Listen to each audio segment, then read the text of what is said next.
Swann's Way by Marcel Proust.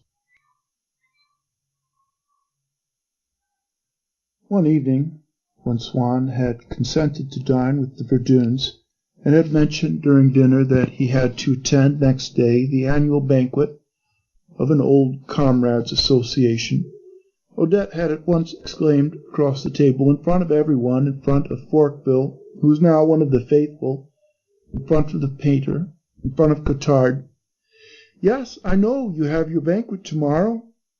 I shan't see you then till I get home. Don't be too late." And although Swann had never yet taken offense at all seriously at Odette's demonstrations of friendship for one or other of the faithful, he felt an exquisite pleasure on hearing her thus avow before them all with that calm immodesty the fact that they saw each other regularly every evening. His privileged position in her house, and her own preference for him which it applied. It was true that Swann had often reflected that Odette was in no way a remarkable woman, and in the supremacy which he wielded over a creature so distinctly inferior to himself, there was nothing that especially flattered him when he heard it proclaimed to all the faithful. But since he observed that, to several other men than himself, Odette seemed a fascinating and desirable woman, the attraction which her body held for him had aroused a painful longing to secure the absolute mastery of even the tiniest particles of her heart, and he had begun to attach an incalculable value to those moments passed in her house in the evenings, when he held her upon his knee, made her tell him what she thought about this or that, and counted over the treasure to which, alone of all his earthly possessions, he still clung. And so, after this dinner, drawing her aside, he took care to thank her effusively, seeking to indicate to her by the extent of his gratitude the corresponding intensity of the pleasures which it was in her power to bestow on him, the supreme pleasure being to guarantee him immunity for as long as his love should last, and he remained invulnerable from the assaults of jealousy. When he came away from his banquet the next evening, it was pouring rain, and he had nothing but his Victoria.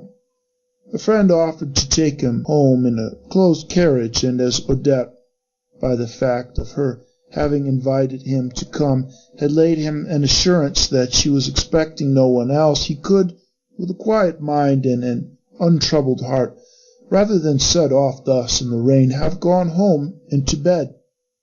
But perhaps, if she saw that he seemed to not adhere to his resolution to end every evening without exception in her company, she might grow careless, and fail to keep free for him just the one evening on which he particularly desired it. It was after 11 when he reached her door, and as he made his apology for having been unable to come away earlier, she complained that it was indeed very late. The storm had made her unwell, her head ached, and she warned him that she would not let him stay longer than half an hour, and at midnight she would send him away. A little while later she felt tired and wished to sleep. "No Catalia, then, tonight?" he asked, "and I've been looking forward so to a nice little Catalia." She was unresponsive, saying nervously, "No, dear, no Catalia tonight. Can't you see I'm not well? It might have done you good, but I won't bother you." She begged him to put out the light before he went. He drew the curtains close round her bed and left her, but when he was in his own house again, the idea suddenly struck him that perhaps Odette was expecting someone else that evening, that she had merely pretended to be tired, that she had asked him to put the light out only so that he could suppose that she was going to sleep, that the moment he had left the house she had lighted it again and had reopened her door to the stranger who was to be her guest for the night. He looked at his watch. It was about an hour and a half since he had left her. He went out, took a cab, and stopped it close to her house, in a little street running at right angles to that other street which lay at the back of her house, and along which he used to go sometimes to tap upon her bedroom window for her to let him in. He left his cab. The streets were all deserted and dark. He walked a few yards and came out almost opposite her house.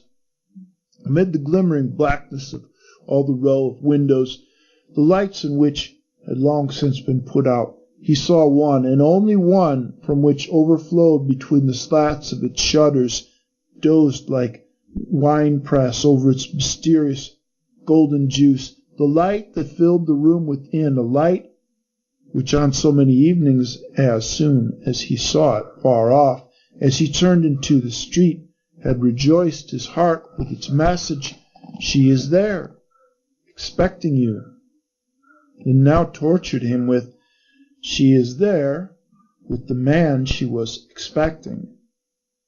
He must know who. He tiptoed along by the wall until he reached the window, but between the slanting bars of the shutters he could see nothing. He could hear only in the silence of the night the murmur of conversation. What agony he suffered as he watched that light, in whose golden atmosphere were moving behind the closed sash the unseen and detested pair, as he listened to that murmur which revealed the presence of the man who had crept in after his own departure, the perfidy of Odette, and the pleasures which she was at that moment tasting with the stranger. And yet he was not sorry that he had come. The torment which had forced him to leave his own house had lost its sharpness when it lost its uncertainty. Now that Odette's other life, of which he had had at that first moment a sudden, helpless suspicion, was definitely there, almost within his grasp, before his eyes, in the full glare of the lamplight, caught and kept there, an unwitting prisoner, in that room into which, when he would, he might force his way to surprise and seize it, or rather, he would tap upon the shutters, as he had often done when he had come there very late, and by that signal Odette would at least learn that he knew, that he had seen the light, and had heard the voices, while he himself, who a moment ago had been picturing her as laughing at him, as sharing with that other the knowledge of how effectively he had been tricked, now it was he that saw them, confident and persistent in their error, tricked and trapped by none other than himself, whom they believed to be a mile away, but who was there in person, there with the plan, there with the knowledge that he was going in another minute to tap upon that shutter, and perhaps what he felt, almost an agreeable feeling at that moment, was something more than relief at the solution of a doubt, at the soothing of a pain, was an intellectual pleasure. If, since he had fallen in love, things had recovered a little of the delicate attraction that they had had for him long ago, though only when a light was shed upon them by a thought and memory of Odette. Now it was another of the faculties prominent in the studious days of his youth that Odette had quickened with new life, the passion for truth, but for a truth which, too, was interposed between himself and his mistress, receiving its light from her alone, a private and personal truth, the sole subject of which, an infinitely precious object, and one almost impersonal in its absolute beauty, was Odette. Odette, in her activities, her environment, her projects, and her past, at every other period in his life, the little everyday words and actions of another person had always seemed wholly valueless to Swann. If gossip about such things were repeated to him, he would dismiss it as insignificant, and while he listened, it was only with the lowest, the most commonplace part of his mind that was interested. At such moments he felt utterly dull and uninspired, but in this strange phase of love the personality of another person becomes so enlarged, so deepened, that the curiosity which he could now feel aroused in himself to know the least details of a woman's daily occupation was the same thirst for knowledge with which he had once studied history, and all manner of actions from which until now he would have recoiled in shame, such as spying, tonight, outside a window, tomorrow, for all he knew, putting adroitly provocative questions to casual witnesses, bribing servants, listening at doors, seemed to him now to be precisely on a level with the deciphering of manuscripts, the weighing of evidence, the interpretation of old monuments. That was to say, so many different methods of scientific investigation, each one having a definite intellectual value and being legitimately employable in the search for truth. As his hand stole out towards the shutters, he felt a pang of shame at the thought that Odette would now know that he had suspected her, that he had returned, that he had posted himself outside her window.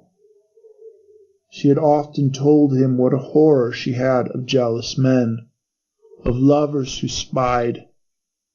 What he was going to do would be extremely awkward, and she would detest him forever after, whereas now, for the moment, for so long as he refrained from knocking, perhaps even in the act of infidelity, she loved him still.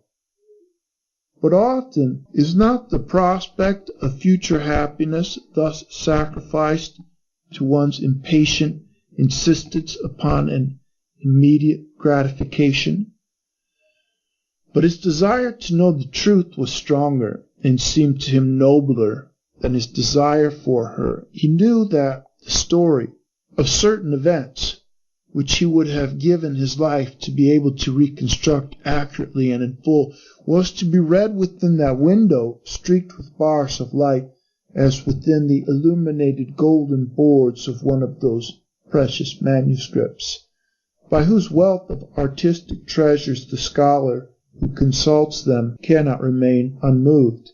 He yearned for the satisfaction of knowing the truth which so impassioned him in the brief, fleeting, precious transcript on that translucent page, so warm, so beautiful. And besides, the advantage which he felt, which he so desperately wanted to feel, that he had over them, lay perhaps not so much in knowing as in being able to show them that he knew. He drew himself up on tiptoe. He knocked. They had not heard. He knocked again, louder. Their conversation ceased. A man's voice, he strained his ears to distinguish whose, among such of Odette's friends as he knew the voice could be, asked, "Who's that?" He could not be certain of the voice. He knocked once again. The window first, then the shutters were thrown open. It was too late now to retire, and since she must know all, so as not to seem too contemptible, too jealous and inquisitive, he called out in a careless, hearty, welcoming tone, "Please don't bother. I just happened to be passing and saw the light and wanted to know if you were feeling better." He looked up. Two old gentlemen stood facing him in the window, one of them with a lamp in his hand, and beyond them he could see into the room, a room that he had never seen before, having fallen into the habit when he came late to Odette of identifying her window by the fact that it was the only one still lighted in a row of windows, otherwise all alike. He had been misled this time by the light and had knocked at the window beyond hers in the adjoining house. He made what apology he could and hurried home, overjoyed that the satisfaction of his curiosity had preserved their love intact, and that, having feigned for so long when Odette's company, a sort of difference. He had not now, by a demonstration of jealousy, given her that proof of the excess of his own passion which, in a pair of lovers, fully and finally dispenses the recipient from the obligation to love the other enough. He never spoke to her of this misadventure. He ceased even to think of it himself, but now and then his thoughts in the wandering course would come upon this memory where it lay unobserved, and would startle it into life, thrust it more deeply down into his consciousness, and leave him aching with a sharp, far-rooted pain, as though this had been a bodily pain. Swann's mind was powerless to alleviate it. In the case of bodily pain, however, since it is independent of the mind can dwell upon it, can note that it has diminished, that it has momentarily ceased. But with this mental pain, the mind, merely by recalling it, created it afresh. To determine not to think of it was but to think of it still, to suffer from it still, and when in conversation with his friends he forgot his sufferings. Suddenly a word casually uttered would make him change countenance, as a wounded man does when a clumsy hand has touched his aching limb. When he came away from Odette, he was happy. He felt calm. He recalled the smile with which, in gentle mockery, she had spoken to him of this man or of that, a smile which was all tenderness for himself. He recalled the gravity of her head, which she seemed to have lifted from its axis to let it droop and fall, as though against her will, upon his lips. And she had done on that first evening in the carriage, her languishing gaze at him, while she lay nestling in his arms, her bending head seeming to recede between her shoulders, as though shrinking from the cloud. But then, at once, his jealousy, as it had been the shadow of his love, presented him with the converse of that new smile with which she had greeted him that very evening, with which now perversely she was mocking Swann while she tendered her love to another, and of that lowering her head, but lowered now to fall on other lips and bestowed upon a stranger. Of all the marks of affection that she had shown to him, and all these voluptuous memories which he bore away from her house were, as one might say, but so many sketches, rough plans, like the schemes of decoration which a designer submits to one in outline, enabling Swann to form an idea of the various attitudes aflame or faint with passion, which he was capable of adopting for others, with the result that he came to regret every pleasure that he tasted in her company, every new caress that he invented, and had been so imprudent as to point out to her how delightful it was, every fresh charm that he found in her, for he knew that a moment later they would go to enrich the collection of instruments in his secret torture chamber. A fresh turn was given to the screw when Swann recalled the sudden expression which he had intercepted a few days earlier, and for the first time in Odette's eyes it was after dinner at the Verdunes, whether it was because Forqueville, aware that Saniette, his brother-in-law, was not in favor with them, had decided to make a butt of him and to shine at his expense, or because he had been annoyed by some awkward remark which Saniette had made to him. Although it passed unnoticed by the rest of the party, who knew nothing of whatever tactless allusion it might conceal, or possibly because he had been for some time looking out for an opportunity of securing the expulsion from that house of a fellow guest, who knew rather too much about him, and whom he knew to be so nice-minded that he himself could not help feeling embarrassed at times, merely by his presence in the room. Forqueville replied to Saniette's tactless utterance with such a volley of abuse, going out of his way to insult him, emboldened the louder he shouted by the fear, the pain, the entreaties of his victim, that the poor creature, after asking Madame Verdun whether he should stay and receive no answer, had left the house in stammering confusion with tears in his eyes. Odette had looked on impassive at this scene, but when the door had closed behind Saniette, she had forced the normal expression of her face down, as the saying is, by several pegs, so as to bring herself on to the same level of vulgarity as Forqueville. Her eyes had sparkled with a malicious smile of congratulations upon his audacity, of ironical pity for the poor wretch who had been its victim. She had darted at him a look of complicity in the crime which so clearly implied. That finished him off, or I'm very much mistaken. Did you see what a fool he looked? He was actually crying. That Forqueville, when his eyes met hers, sobered in a moment from the anger, or pretended anger, with which he was still flushed, smiled as he explained.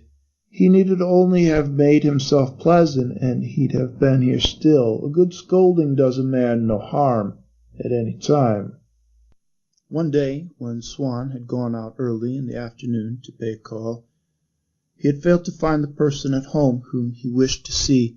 It occurred to him to go instead to Odette at an hour when, although he never went to her house then as a rule, he knew that she was always at home resting or writing letters until tea-time, and would enjoy seeing her for a moment, if it did not disturb her. The porter told him that he believed Odette to be in. Swann rang the bell, thought that he heard a sound, that he heard footsteps, but no one came to the door. Anxious and annoyed, he went round to the other little street at the back of her house, and stood beneath her bedroom window. The curtains were drawn, and he could see nothing. He knocked loudly upon the pane, he shouted, still no one came. He could see that the neighbors were staring at him. He turned away, thinking that, after all, he had perhaps been mistaken in believing that he had heard footsteps, but he remained so preoccupied with the suspicion that he could turn his mind to nothing else. After waiting for an hour, he returned. He found her at home. She told him that she had been in the house when he rang, but had been asleep. The bell had awakened her. She had guessed that it must be Swann, and had run out to meet him, but he had already gone. She had, of course, heard him knocking at the window. Swann could at once detect in this story one of those fragments of little truth which liars, when taken by surprise, console themselves by introducing into the composition of the falsehood which they have to invent, thinking that it can be safely incorporated and will lend the whole story an air of verisimilitude. It was true that when Odette had just done something which she did not wish to disclose, she would take pains to conceal it in a secret place in her heart, but as soon as she found herself face to face with the man to whom she was obliged to lie, she became uneasy. All her ideas melted like wax before a flame. Her inventive and her reasoning faculties were paralyzed. She might ransack her brain, but would find only a void. Still she must say something, and there lay within her reach precisely the fact which she had wished to conceal, which, after being the truth, was the one thing that had remained. She broke off from it a tiny fragment, of no importance in itself, assuring herself that, after all, it was the best thing to do, since it was a detail of the truth and less dangerous, therefore, than a falsehood. At any rate, this is true, she said to herself, that always something to the good.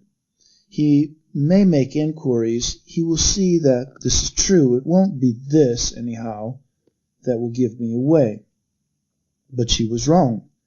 It was what gave her away.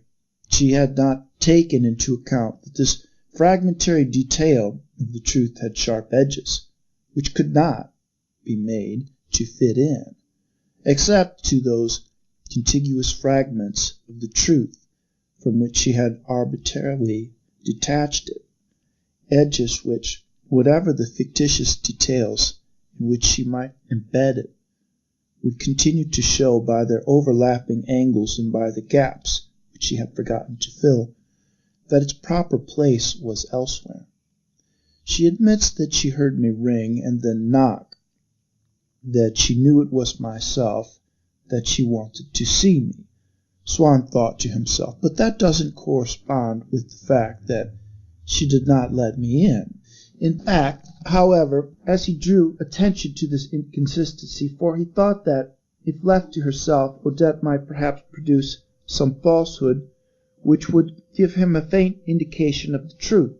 She spoke. He did not interrupt her. He gathered up with an eager and sorrowful pity the words that fell from her lips, feeling, and rightly feeling, since she was hiding the truth behind them as she spoke, that like the veil of a sanctuary they kept a vague imprint, traced a faint outline of that infinitely precious and, alas, undiscoverable truth. What she had been doing that afternoon at 3 o'clock when he called. It was true that he had now and then a strong suspicion that Odette's daily activities were not in themselves passionately interesting, and that such relations as she might have with other men did not exhale naturally in a universal sense, or for every rational being, a spirit of morbid gloom capable of infecting with fever or of inciting to suicide. He realized at these moments that this interest, that gloom, existed in him only as a malady might exist, and that once he was cured of the malady, the actions of Odette, the kisses that she might have bestowed, would become once again as innocuous as those of countless other women. But the consciousness that the painful curiosity in which Swann now studied them had its origin only in himself was not enough to make him decide that it was unreasonable to regard that curiosity as important and to take every possible step to satisfy it.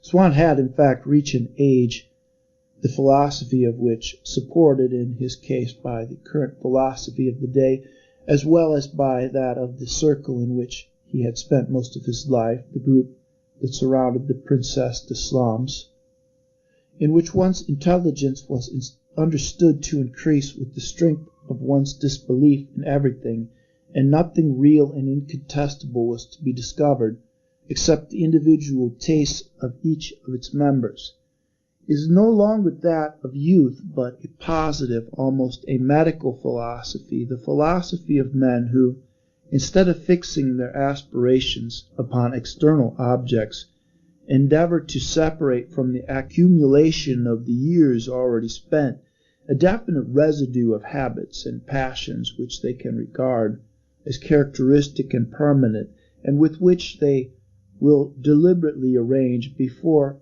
anything else that the kind of existence which they choose to adopt shall not prove inharmonious.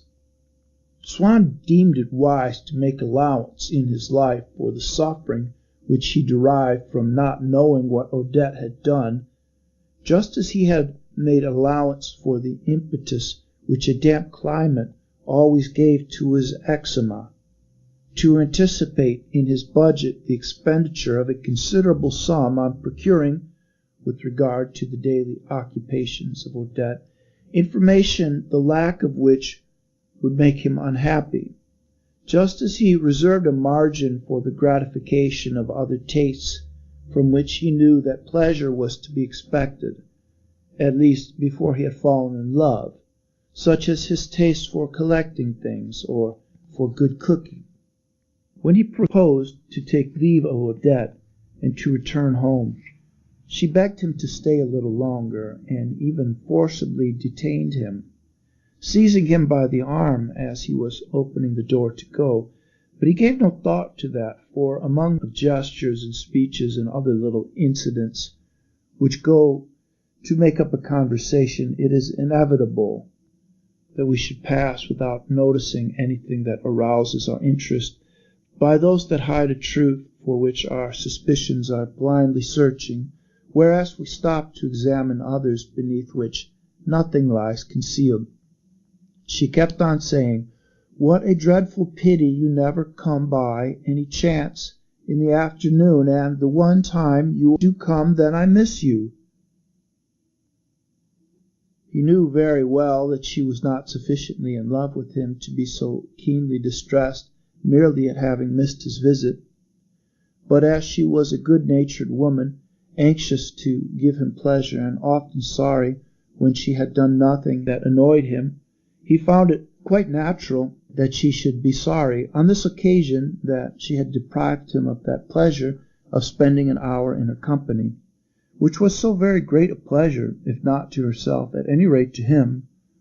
All the same, it was a matter of so little importance that her air of unrelieved sorrow began at length to bewilder him.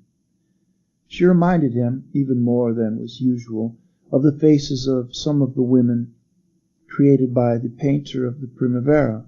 She had at that moment their downcast, heartbroken expression, which seems ready to succumb beneath the burden of a grief too heavy to be borne, when they are merely allowing the infant Jesus to play with the pomegranate or watching Moses pour water into a trough. He had seen the same sorrow once before on her face, but when he could no longer say. Then suddenly he remembered it. It was when Odette had lied, in apologizing to Madame Verdun on the evening after the dinner from which she had stayed away on a pretext of illness, but really so that she might be alone with Swann. Surely, even had she been the most scrupulous of women, she could hardly have felt remorse for so innocent a lie. But the lies which Odette ordinarily told were less innocent, and served to prevent discoveries which might have involved her in the most terrible difficulties with one or another of her friends. And so, when she lied, smitten with fear, feeling herself to be but feebly armed for her defense, unconfident of success, she was inclined to weep from sheer exhaustion, as children weep sometimes when they have not slept. She knew also that her lie, as a rule, was doing a serious injury to the man to whom she was telling it, and that she might find herself at his mercy if she told it badly. Therefore she felt at once humble and culpable in his presence, and when she had to tell an insignificant social lie, its hazardous associations and the memories which it recalled would leave her weak with a sense of exhaustion and penitent with a consciousness of wrongdoing. What depressing lie was she now concocting for Swann's benefit, to give her that pained expression, that plaintive voice, which seemed to falter beneath the effort that she was forcing herself to make, and to plead for a pardon? He had an idea that it was not merely the truth about what had occurred that afternoon that she was endeavoring to hide from him, but something more immediate, something possibly which had not yet happened, but might happen now at any time, and when it did, would throw a light upon that earlier event. At that moment he heard the door-bell. Odette never stopped speaking, but her words dwindled into an inarticulate moan. Her regret at not having seen Swann that afternoon, and not having opened the door to him, had melted into a universe of despair. He could hear the gate being closed and the sound of a carriage, as though someone were going away, probably the person whom Swann must on no account meet, after being told that Odette was not home. And then, when he reflected that merely by coming at an hour when he was not in the habit of coming, he had managed to disturb so many arrangements of which she did not wish him to know, he had a feeling of discouragement that amounted almost to distress. But since he was in love with Odette, since he was in the habit of turning all his thoughts towards her, the pity with which he might have been inspired for himself he felt for her only, and murmured, "Poor darling." When finally he left her, she took up several letters which were lying on the table and asked him if he would be so good as to post them for her. He walked along to the post-office, took the letters from his pocket, and before dropping each of them into the box, scanned its address. They were all to tradesmen, except the last, which was to Forkville. He kept it in his hand. If I saw what was in this, he argued, I should know what she calls him, what she says to him, whether there really is anything between them. Perhaps if I don't look inside, I shall be lacking in delicacy towards Odette, since in this way alone I can rid myself of a suspicion which is perhaps a calumny on her, and which must in any case cause her suffering, which can never possibly be set at rest. Once this letter is opened, once the letter is posted.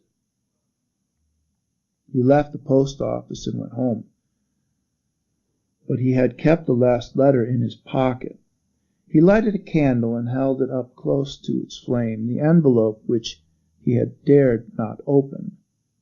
At first he could distinguish nothing, but the envelope was thin, and by pressing it down on the stiff card which it was enclosed, he was able through the transparent paper to read the concluding words. They were a coldly formal signature, if instead of its being himself, he were looking at a letter addressed to Forqueville.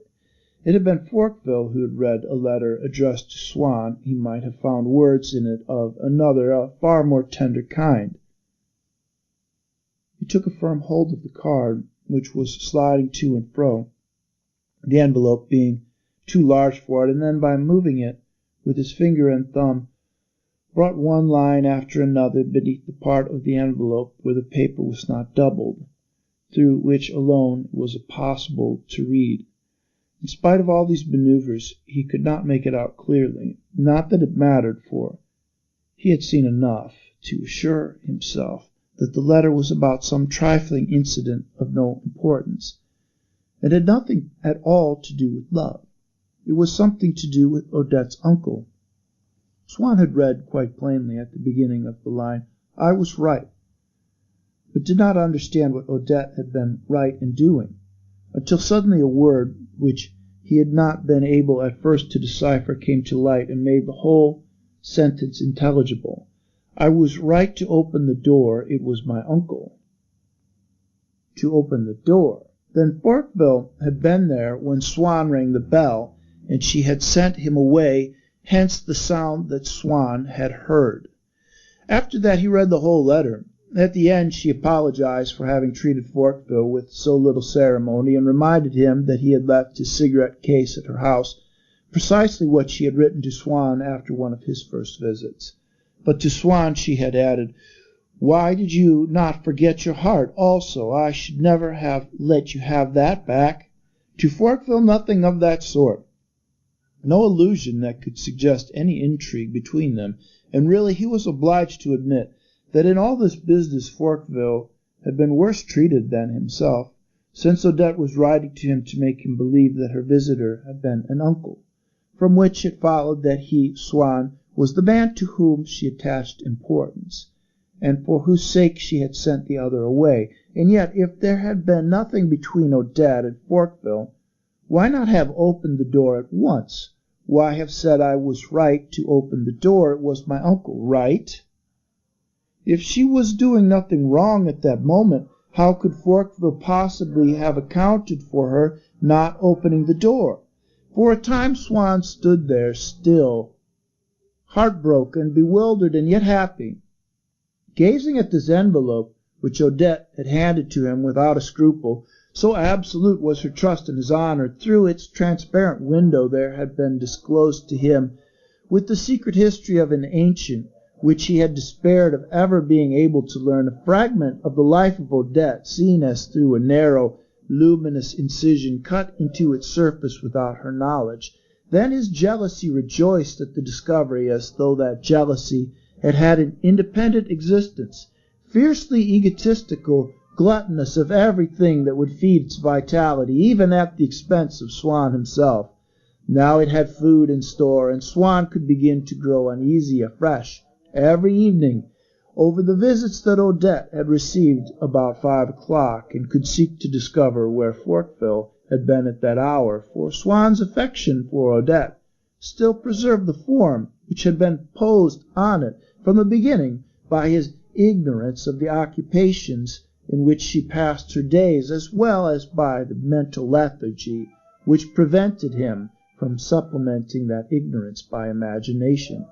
He was not jealous at first of the whole of Odette's life, but of those moments only in which an incident which he had perhaps misinterpreted, had led him to suppose that Odette might have played him false. His jealousy, like an octopus which throws out a first, then a second, and finally a third tentacle, fashioned itself irremovably first to that moment. 5 o'clock of the afternoon, then to another again. Swann was incapable of inventing his sufferings. They were only the memory, the perpetuation of a suffering that had come to him from without. From without, however, everything brought him fresh suffering. He decided to separate Odette from Forqueville by taking her away for a few days to the south. But he imagined that she was coveted by every male in the hotel, and that she coveted them in return. And so he, who in old days when he traveled used always to seek out new people in crowded places, might now be seen fleeing savagely from human society as if it had cruelly injured him. And how could he have not turned misanthropic when in every man he saw a potential lover for Odette?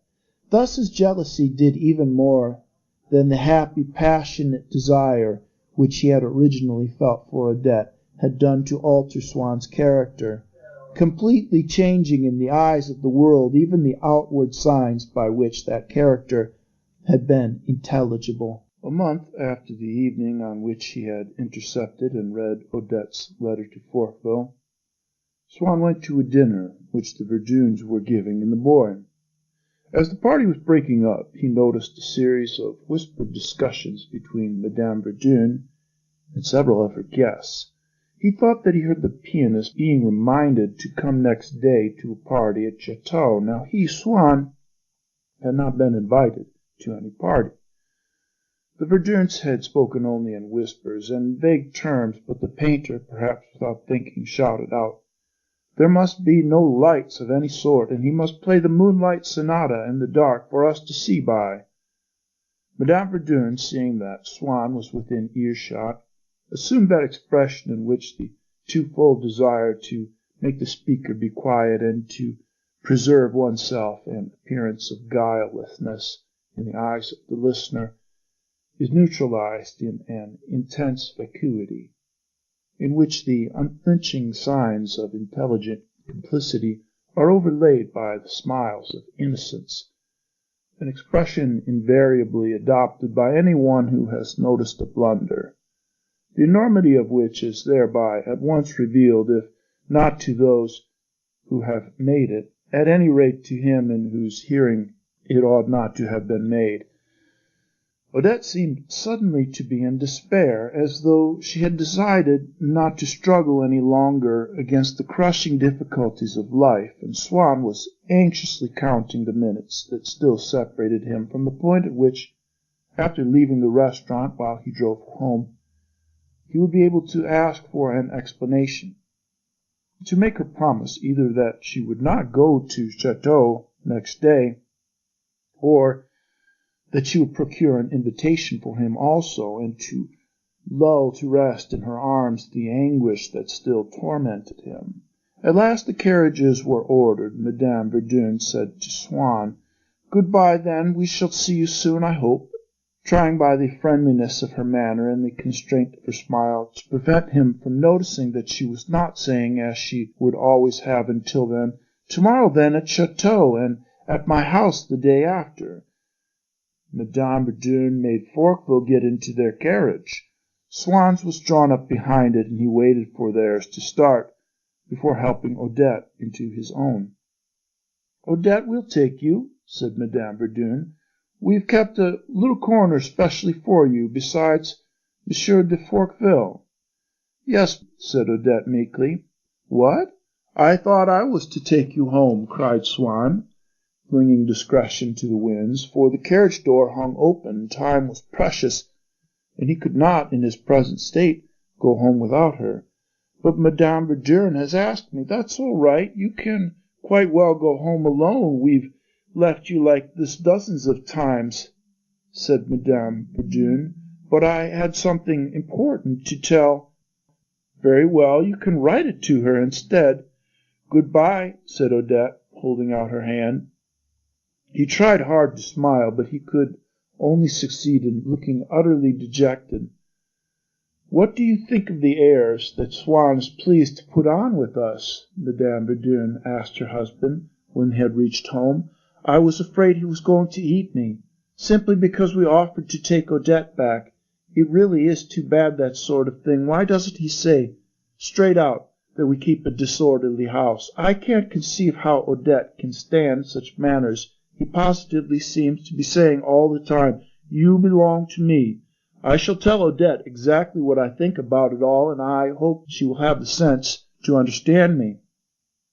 A moment later she added, inarticulate with rage, "No, but you don't see, the filthy creature," using unconsciously and perhaps in satisfaction of the same obscure need to justify herself, like Francois at Cambrai when the chicken refused to die, the very words which the last convulsions of an inoffensive animal in its death agony wring from the peasant who is engaged in taking its life. And when Madame Verdun's carriage had moved on and Swann's took its place, his coachman, catching sight of his face, asked whether he was unwell or had heard bad news. Swann sent him away. He preferred to walk, and it was on foot through the bois that he came home. He talked to himself aloud, and in the same slightly affected tone which he had been used to adopt when describing the charms of the little nucleus and extolling the magnanimity of the Verduns.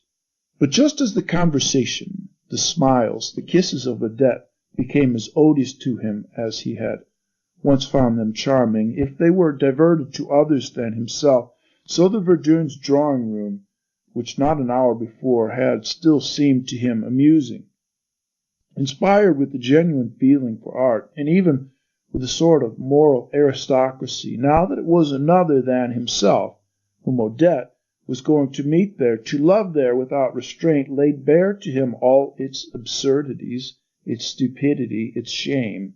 He drew a fanciful picture, at which he shuddered in disgust, of the party next evening at Chateau. Imagine going to the Chateau, of all places, like a lot of drapers after closing time. Upon my word, these people are sublime in their smugness. They can't really exist. They must all have come out of one of Lebec's plays. The Cottards would be there, possibly Bercot. Could anything be more grotesque than the lives of these creatures hanging on to one another like that? They'd imagine they were utterly lost. Upon my soul they would, if they didn't all meet again tomorrow at Chateau. Alas, there would be the painter there also, the painter who enjoyed the matchmaking, who would invite Bourqueville to come with Odette to his studio. He could see Odette in a dress far too smart for the country, for she is so vulgar in that way, and poor little thing, she is such a fool.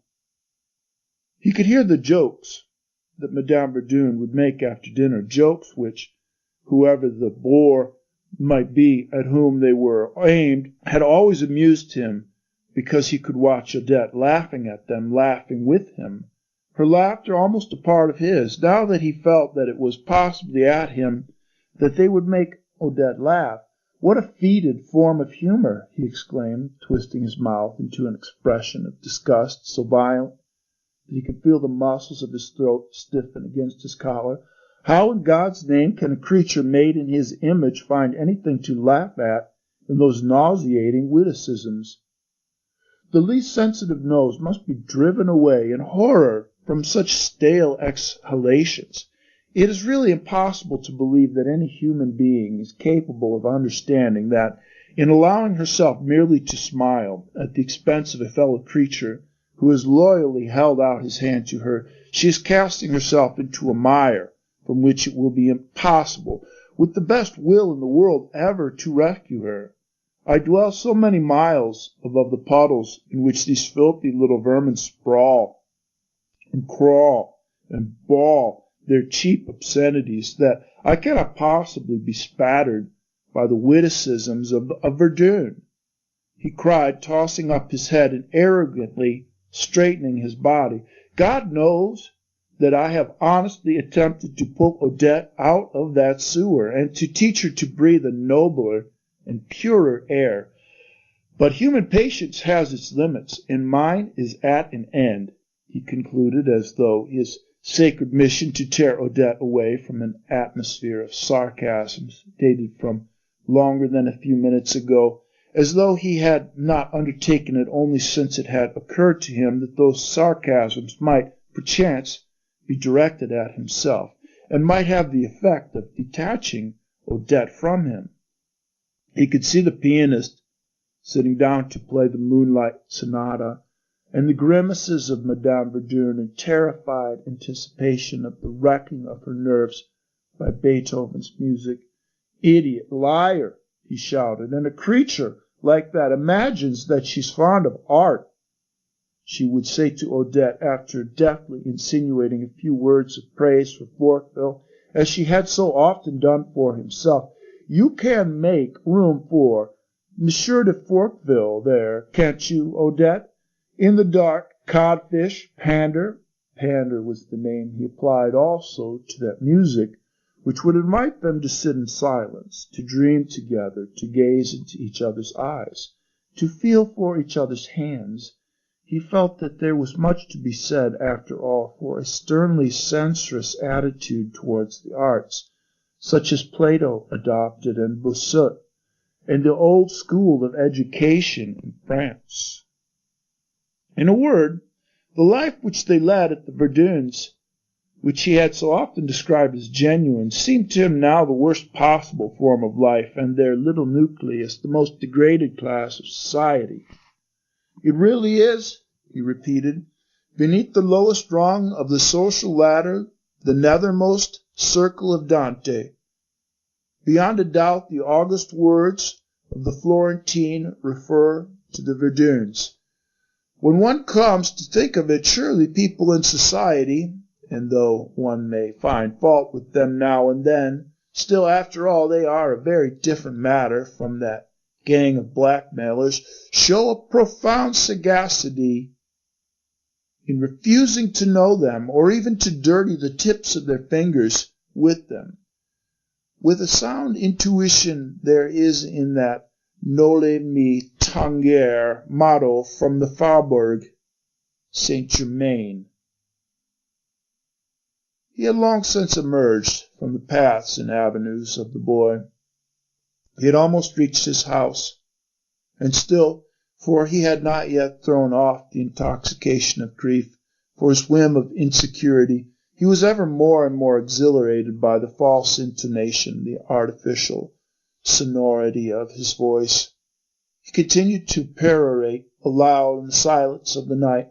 "People in society have their failings, as no one knows better than I, but after all they are people to whom some things at least are impossible. So and so," a fashionable woman whom he had known, "was far from being perfect, but after all one did find in her a fundamental delicacy, a loyalty in her conduct, which made her, whatever happened, incapable of a felony, which fixes a vast gulf between her and an old hag like Verdun. Verdun, what a name! Oh, there's something complete about them, something almost fine in their trueness to type. They're the most perfect specimens of their disgusting class. Thank God it was high time that I stopped condescending to promiscuous intercourse with such infamies, such dung." But just as the virtues which he had still attributed an hour or so earlier to the Verduns would not have sufficed, even although the Verduns had actually possessed them, if they had not also favored and protected his love, to excite Swann to that state of intoxication in which he waxed tender over their magnanimity, and intoxication which, even when disseminated through the medium of other persons, could have come to him from Odette alone. So the immorality, had it really existed, which he now found in the Verduns, would have been powerless if they had not invited Odette with Forqueville, and without him, to unstop the vials of his wrath, to make him scarify their infamy. Doubtless Swann's voice showed a finer perspicacity than his own when it refused to utter those words full of disgust at the Verduns and their circle, and of joy at his having shaken himself free of it, save in an artificial and rhetorical tone, as though his words had been chosen rather to appease his anger than to express his thoughts. The later, in fact, while he abandoned himself to invective, were probably, though he did not know it, occupied with a wholly different matter, for once he had reached his house, no sooner than he closed the front door behind him than he suddenly struck his forehead, and making his servant open the door again, dashed out into the street, shouting in a voice which this time was quite natural, "I believe I have found a way of getting invited to the dinner at the chateau tomorrow."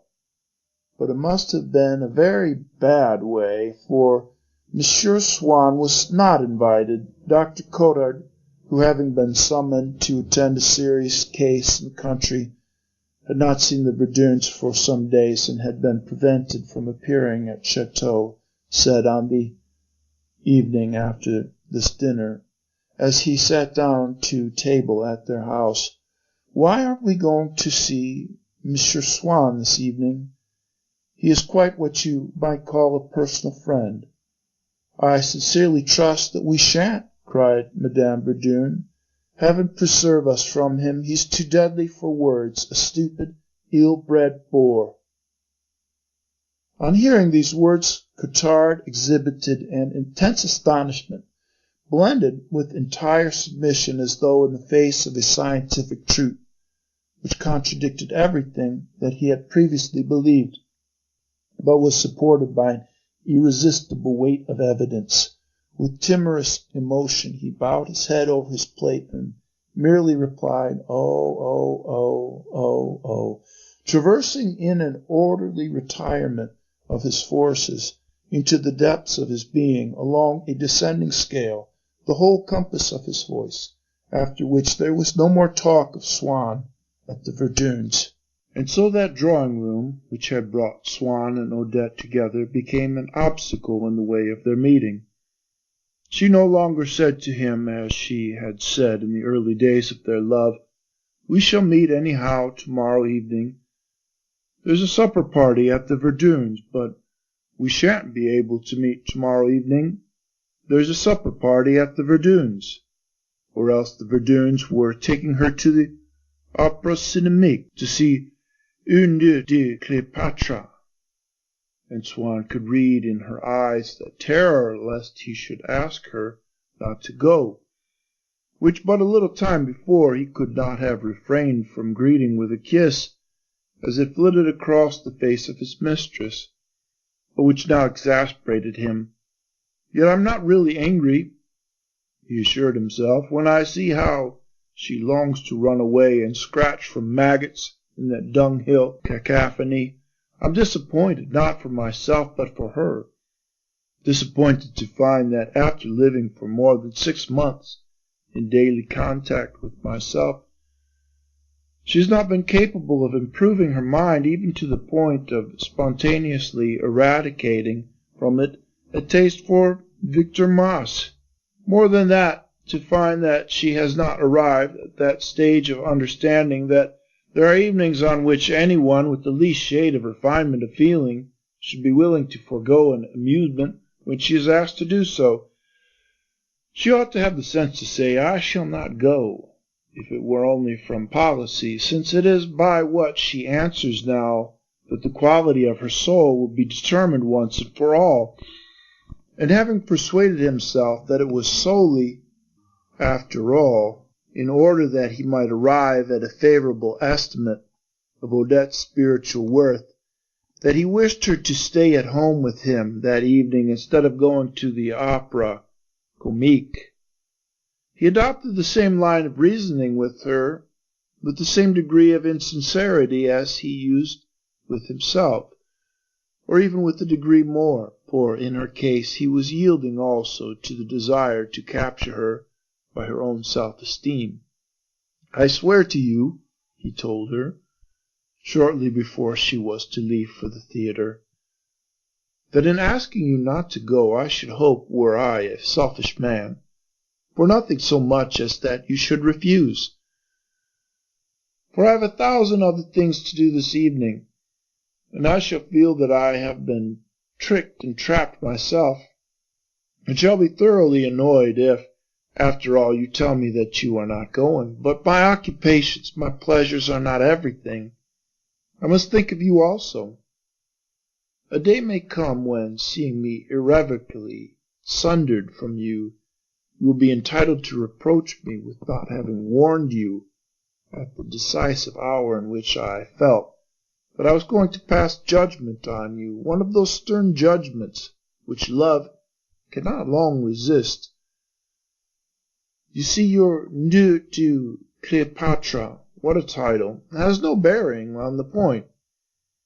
What I must know is whether you are indeed one of those creatures in the lowest grade of mentality and even of charm, one of those contemptible creatures who are incapable of foregoing pleasure.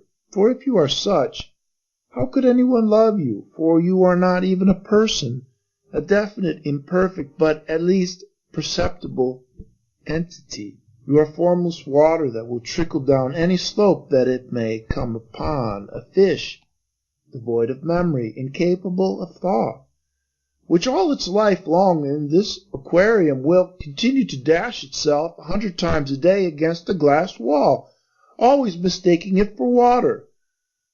Do you realize that your answer will have the effect, I do not say of making me cease from that moment to love you, that goes without saying, but of making you less attractive to my eyes when I realize you are not a person, that you are beneath everything in the world and have not the intelligence to raise yourself 1 inch higher?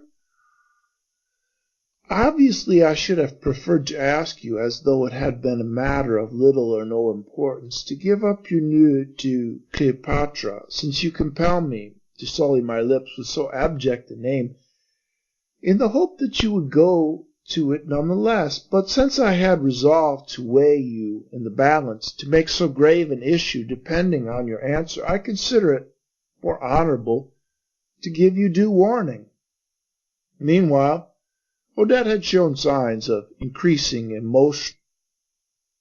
Although the meaning of his tirade was beyond her, she grasped that it was to be included among the scenes of reproach or supplication, scenes which her familiarity with the ways of men enabled her, without paying any heed to the words that were uttered, to conclude that men would not make unless they were in love, that from that moment when they were in love it was superfluous to obey them, since they would only be more in love later on.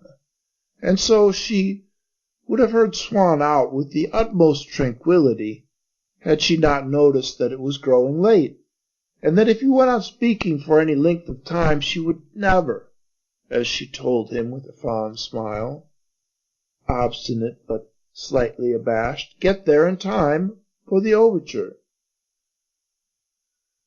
On other occasions he had assured himself that the one thing which more than anyone else would make him cease to love her would be her refusal to abandon the habit of lying. Even from the point of view of coquetry, pure and simple, he had told her, can't you see how much of your attraction you throw away when you stoop to lying? By a frank admission, how many faults you might redeem. Really, you are far less intelligent than I supposed. In vain, however, Swann did expound to her thus all the reasons that she had for not lying. They might have succeeded in overthrowing any universal system of mendacity, but Odette had no such system. She contented herself merely, whenever she wished Swann to remain in ignorance of anything that she had done, with not telling him of it. So that was a lie to her, something to be used only as a special expedient. And the one thing that could make her decide whether she should avail herself of a lie or not was a reason which, too, was of a special and contingent order. namely the risk of Swann's discovering that she had not told him the truth. Physically, she was passing through an unfortunate phase. She was growing stouter, and the expressive, sorrowful charm, that surprised, wistful expressions which she had formerly had, seemed to have vanished with her first youth, with the result that she became most precious to Swann at the very moment when he found her distinctly less good-looking. He would gaze at her for hours on end, trying to recapture the charm which he had once seen in her and could not find again. And yet the knowledge that, within this new and strange chrysalis, it was still Odette that lurked, still the same volatile temperament, artful and evasive, was enough to keep Swann seeking, with as much passion as ever, to captivate her. Then he would look at photographs of her, taken 2 years before, and would remember how exquisite she had been. And that would console him a little for all the sufferings that he voluntarily endured on her account. When the Verduns took her off to Saint-Germain or to Cattau or to Moulins, as often as not, if the weather was fine, they would propose to remain there for the night and not go home until the next day. Madame Verdun would endeavor to set at rest the scruples of the pianist whose aunt had remained in Paris. She will be only too glad to be rid of you for a day. How on earth could she be anxious when she knows you're with us? Anyhow, I'll take you all under my wing. She can put the blame on me. If this attempt failed, Monsieur Verdun would set across country until he came to a telegraph office or some other kind of messenger. After first finding out which of the faithful had anyone whom they must warn, but Odette would thank him and assure him that she had no message for anyone, for she had told Swann once and for all that she could not possibly send messages to him before all those people without compromising herself. Sometimes she would be absent for several days on end when the Verduns took her to see the tombs at Dreux, or to Compiègne, or the painters at Weiss, to watch the sun setting through the forest, after which they went on to the Chateau of Pierrefonds. To think that she could really visit historic buildings with me, who had spent 10 years in the study of architecture, who is constantly bombarded by people who really count, to take them over Beauvais or St. Luc de Nab, and refuse to take anyone but her, and instead of that she trundles off with the lowest, the most brutally degraded of creatures, to go into ecstasies over the petrified excretions of Louis Philippe and Villette du Luc. One hardly needs much knowledge of art, I should say, to do that, though surely even without any particular refined sense of smell, one would not deliberately choose to spend a holiday in the latrines, so as to be within range of their fragrant exhalations. But when she had set off for Dreux or Pierrefonds, alas, without allowing him to appear there, as though by accident at her side, for, as she had said, that would create a dreadful impression, he would plunge into the most intoxicating romance in the lover's library, the railway timetable, from which he learned the ways of joining her there in the afternoon, in the evening, even in the morning. More than that, the authority, the right to join her, for after all the timetable and the trains themselves were not meant for dogs. If the public were carefully informed by means of printed advertisements that at 8 o'clock in the morning a train started for Pierrefonds, which arrived there at 10, that could only be because going to Pierrefonds was a lawful act for which permission from Odette would be superfluous, an act, moreover, which might be performed from a motive altogether different from the desire to see Odette, since persons who had never even heard of her performed it daily, and in such numbers as justified the labor and expense of stoking the engines. So it came to this, that she could not prevent him from going to Pierrefonds if he chose to do so, Now that was precisely what he found that he did choose to do, and would at that moment be doing were he, like the traveling public, not acquainted with Odette. For a long time past he had wanted to form a more definite impression of Violette in the Duke's work as a restorer, and the weather being what it was, he felt an overwhelming desire to spend the day roaming in the forests of Compiègne. It was indeed a bad piece of luck that she had forbidden him access to the one spot that tempted him today. Why, if he went down there in defiance of her prohibition, he would be able to see her that very day, and then, whereas if she had met at Perfond someone who did not matter, she would have hailed him with obvious pleasure. What, you here? And would have invited him to come and see her at the hotel where she was staying with the Verduns. If, on the other hand, it was himself, Swann, that she encountered there, she would be annoyed, would complain that she was being followed, would love him less in consequence, might even turn away in anger when she caught sight of him. So then, I'm not allowed to go away for a day anywhere, she would reproach him on her return, whereas in fact it was he himself who was not allowed to go. He had had the sudden idea so as to contrive to visit Compiègne or Perfond without letting it be supposed that his object was to meet Odette, of securing an invitation from one of his friends, the Marquis de Forestel, who had a country house in the neighborhood. This friend, to whom Swann suggested the plan without disclosing its ulterior purpose, was beside himself with joy. He did not conceal his astonishment at Swann's consenting at last, after 15 years, to come down and visit his property, and since he did not, he told himself, wish to stay there, promised to spend some days at least in taking him for walks and excursions in the district. Swann imagined himself down there already with Monsieur de Forestal, even before he saw Odette. Even if he did not succeed in seeing her there, what a joy it would be to set foot on that soil where, not knowing the exact spot in which at any moment she was to be found, he would feel all round him the thrilling possibility of her suddenly appearing in the courtyard of the chateau, now beautiful in his eyes, since it was on her account that he had gone to visit it. In all the streets of the town, which struck him as romantic, down every ride of the forest, roseate and tender glow of sunset, innumerable and alternate hiding places to which would fly simultaneously for refuge in the uncertain ubiquity of his happy, vagabond, and divided heart. We mustn't on any account, he would warn Monsieur de Forestal, run across Odette and the Verduns.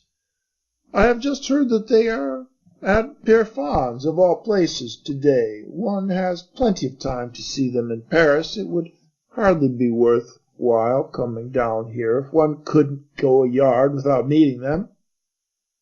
And his host would fail to understand why, once they had reached the place, Swann would change his plans 20 times in an hour, inspect the dining rooms of all the hotels in Compiègne, without being able to make up his mind to settle down in any of them, although he had found no trace anywhere of the Verduns, seeming to be in search of what he had claimed to be most anxious to avoid, and would in fact avoid the moment he found it.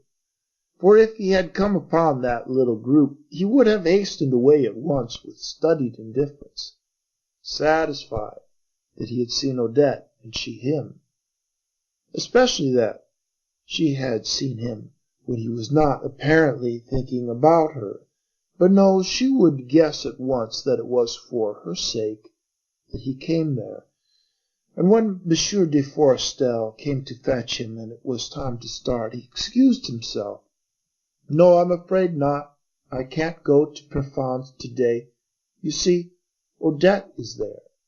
And Swann would be happy in spite of everything in feeling that if he, alone among mortals, had not the right to go to Perfons that day, it was because he was in fact, for Odette, someone who differed from all mortals, her lover, and because that restriction which for him alone was set upon the universal right to travel freely where one would, was but one of the many forms of that slavery, that love which was so dear to him.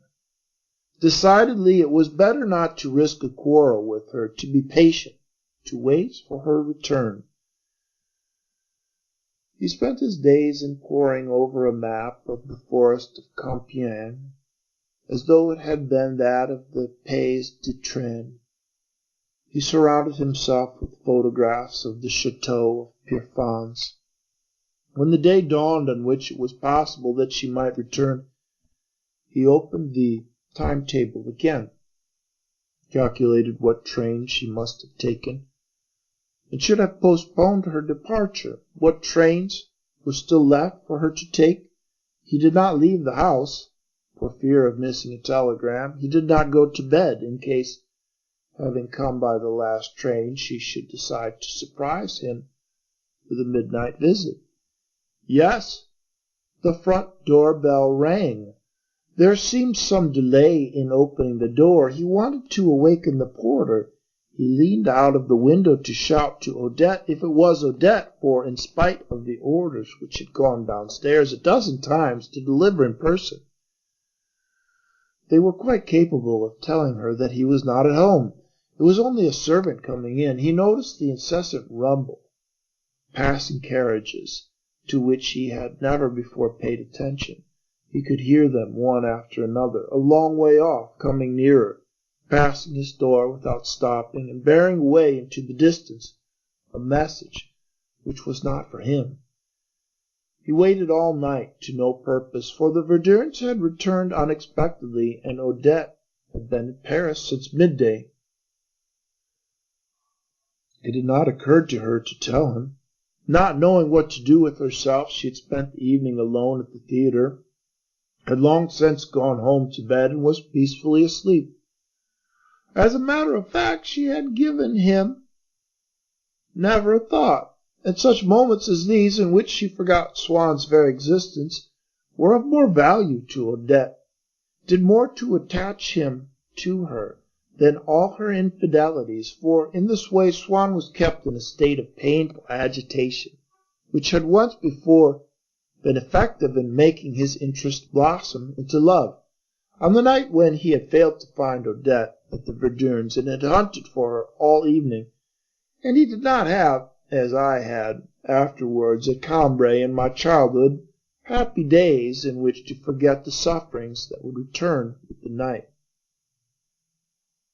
For his days Swann must pass them without Odette, and as he told himself now and then, to allow so pretty a woman to go out by herself in Paris was just as rash as to leave a case filled with jewels in the middle of the street.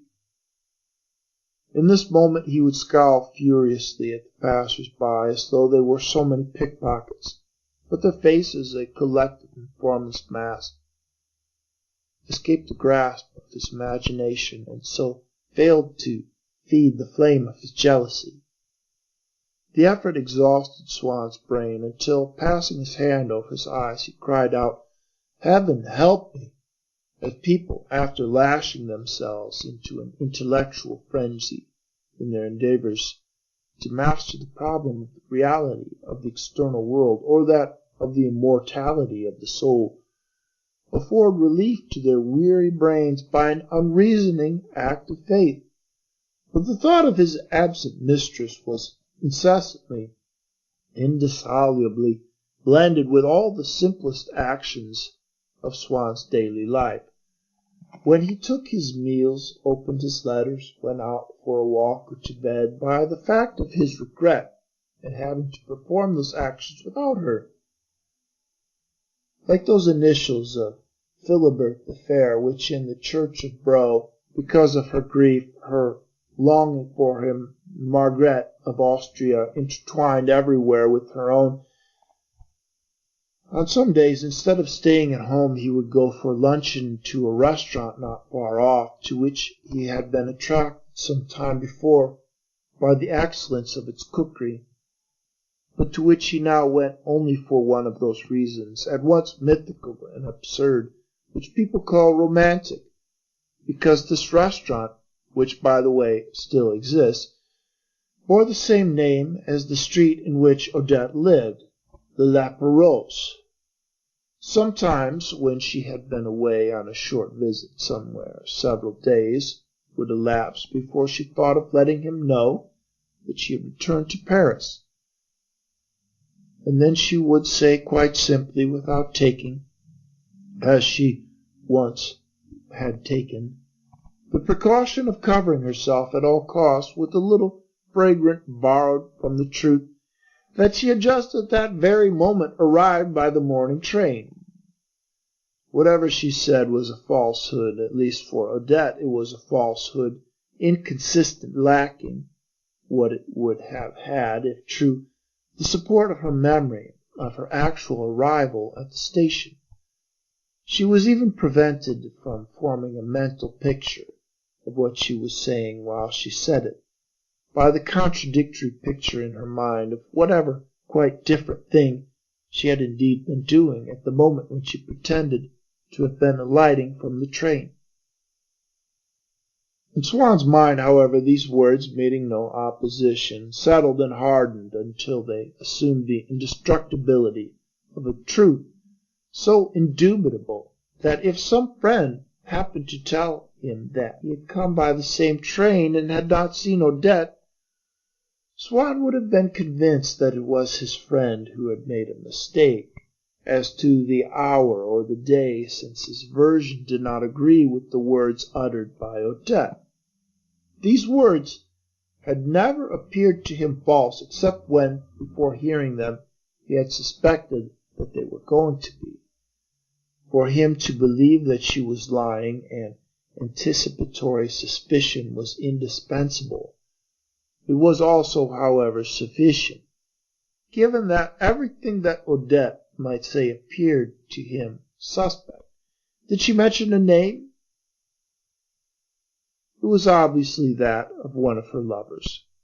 Once this supposition had taken hold, he would spend weeks in tormenting himself. On one occasion he even approached a firm of inquiry agents to find out the address and the occupation of the unknown rival, who would give him no peace until he could be proved to have gone abroad, and who, he ultimately learned, was an uncle of Odette, and had been dead for 20 years. Although she would not allow him, as a rule, to meet her at public gatherings, saying that people would talk, it happened occasionally that at an evening party to which he and she had been invited, at Bourqueville's, at the painter's, or at a charity ball in which one of the ministries, he found himself in the same room with her.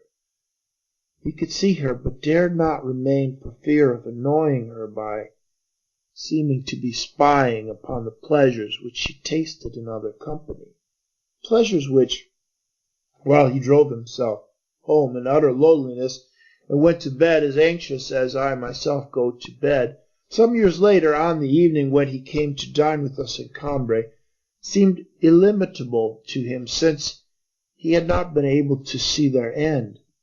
And once or twice he derived from such evenings that kind of happiness which one would be inclined, did it not originate in some violent reaction from an anxiety abruptly terminated, to call peaceful, since it consists in a pacifying of the mind. He had looked in for a moment at a revel in a painter's studio, and was getting ready to go home. He was leaving behind him Odette, transformed into a brilliant stranger, surrounded by men to whom her glances and her gaiety, which were not for him, seemed to hint at some voluptuous pleasure to be enjoyed there or elsewhere, possibly at the bal d'Incohérence, to which